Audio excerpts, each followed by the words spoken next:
بسم اللہ الرحمن الرحیم۔ وسطی ایشیا کی ریاست کا نیا بادشاہ تھا، نہایت بہادر مگر بے تدبیر۔ اس نے کچھ ہی عرصے قبل حکومت سنبھالی تھی، باقی تمام معاملات اس نے کنٹرول کر ہی لیے تھے، مگر قابو نہ ہوا تو ڈاکو راج قابو نہ ہوا۔ اس کی بڑی وجہ ڈاکوؤں کا منظم ہونا تھا، جبکہ بااثر لوگوں کا بھی اس میں ہاتھ تھا، جو ڈاکوؤں کی سرپرستی کرتے تھے۔ آج بادشاہ نے محل میں اسی مسئلے کے حل کے لیے ایک اجلاس بلایا ہوا تھا۔ وہ کہہ رہا تھا، ہم نے اس سے پہلے بھی کئی اجلاس بلائے مگر کوئی فائدہ نہ ہوا۔ آبادیوں کو لوٹ لیا جاتا ہے، تجارتی قافلوں سے مال و اسباب چھین لیا جاتا ہے، لگتا ہے ہمارے ملک میں لٹیروں کی حکومت ہے۔ آج ہم اس چیز کا جائزہ لینے کے لیے جمع ہوئے ہیں کہ جو تجاویز پہلے اجلاسوں میں آئیں وہ ناقص تھیں یا ان پر عمل درآمد میں کمی رہی۔ آپ سب باتدبیر لوگ بیٹھے ہیں، ہمیں کوئی انقلابی تدبیر بتائیں جس سے عوام بھی سکھ کا سانس لے اور ہمیں بھی اطمینان نصیب ہو۔ اجلاس میں ایک نوجوان وزیر کھڑا ہوا اور بولا، حضور کی اجازت ہو تو میں کچھ عرض کروں۔ بادشاہ نے ہاتھ کے اشارے سے اسے بولنے کی اجازت دے دی۔ وزیر بولا، حضور والا، جب تک ہم گزشتہ اقدامات کا جائزہ نہیں لیں گے ہمیں کوئی فائدہ نہیں ہوگا۔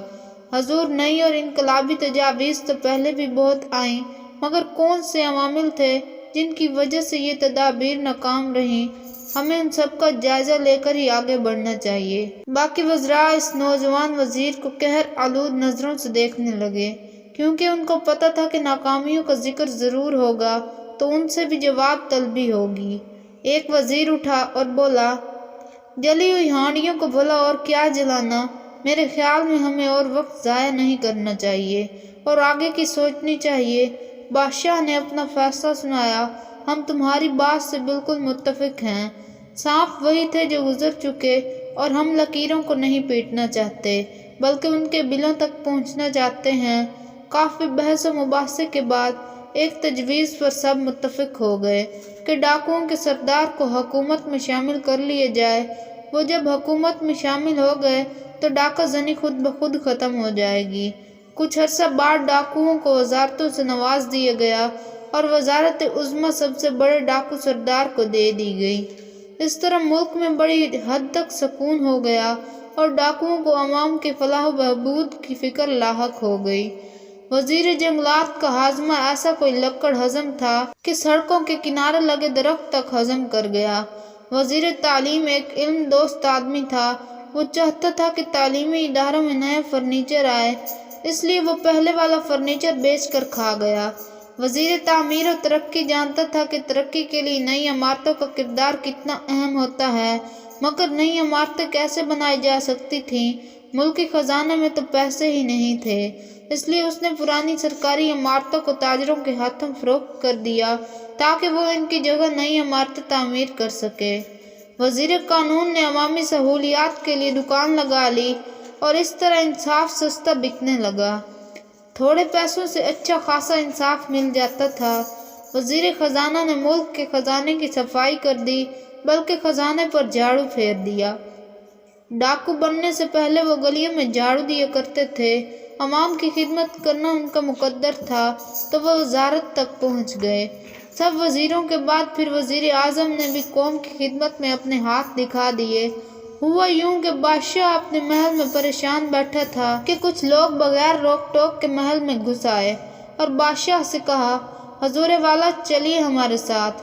بادشاہ نے قدر حیرانگی سے پوچھا، ہمیں کہاں لیے چلتے ہو؟ جواب ملا، حضور آپ بک چکے ہیں اور ہم نے آپ کو خرید لیا ہے۔ بادشاہ بے ساختہ اٹھ کر چلنے کے لیے تیار ہوا اور بولا، اس بکی ہوئی ریاست کی شہنشاہی سے تو کسی کے ہاتھوں بک جانا اچھا ہے۔ اتنے میں شاہی دربان آگے بڑھا اور بولا، حضور اب آپ کو پتہ چلا ہے کہ ریاست بکی ہوئی ہے جب آپ کا اپنا سودا ہو گیا۔ بادشاہ نے سوال کیا، ہمیں کس نے بیچا؟ جواب ملا، وزیر اعظم نے۔ وزیر اعظم نے دست بدستہ معصومیت سے درد بھری آواز میں نظریں جھکا کر کہا، حضور دیکھیں نا، ملک و قوم کے مفاد میں یہ کرنا ضروری تھا۔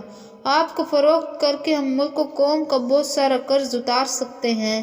اور ہمارے پاس بیچنے کو بچا ہی کیا تھا۔ آپ کی اس قربانی کو ہمیشہ یاد رکھیں گے۔ بادشاہ نے پھر سوال کیا، ہم کتنے میں بکے؟ محل کے کسی گوشے سے آواز آئی، ارے حضور، اونے پونے ہی بکے ہوں گے۔ اس ملک میں ہر چیز مہنگی ہے سوائے انسانوں کے۔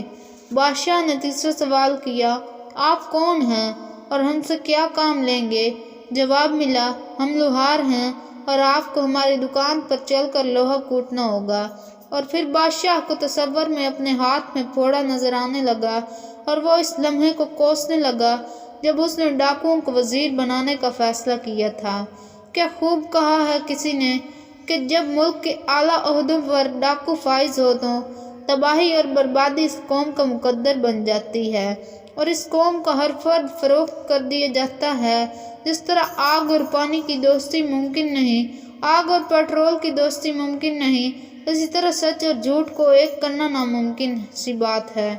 سچ سچ ہوتا ہے اور جھوٹ جھوٹ، حق حق ہے اور باطل باطل۔ لیکن ہمارا سب سے بڑا المیہ یہ ہے کہ ہم کوئی بیچ کا راستہ ڈھونڈنا چاہتے ہیں۔ ہم کالے اور سفید کو ملا کر کوئی گرے راستہ ڈھونڈنا چاہتے ہیں۔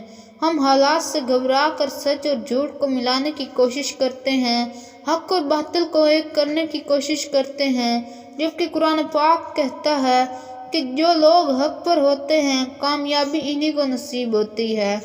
اس لیے میرے محترم عزیز دوستوں، حالات چاہے جیسے بھی ہوں، چاہے آپ کے قابو میں ہوں یا آپ کے مخالف، ہمیشہ حق کا ساتھ دیجیے، سچ کا ساتھ دیجیے، سفید کا ساتھ دیجیے، کیونکہ اگر سفید اور کالے کو ملانے کی کوشش کریں گے، حق اور باطل کو ملانے کی کوشش کریں گے، آگ اور پانی کو یکجا کرنے کی کوشش کریں گے تو تباہی اور بربادی آپ کو مقدر بن جائے گی۔ دوستوں، میں امید کرتی ہوں کہ آپ کو ہماری آج کی ویڈیو پسند آئی ہوگی۔ ویڈیو پسند آئی ہو تو ویڈیو کو لائک کر دیں، چینل پر نئے ہیں تو چینل کو سبسکرائب کر دیں۔ ملتے ہیں کسی نیکسٹ ویڈیو میں، تب تک کے لیے اللہ حافظ۔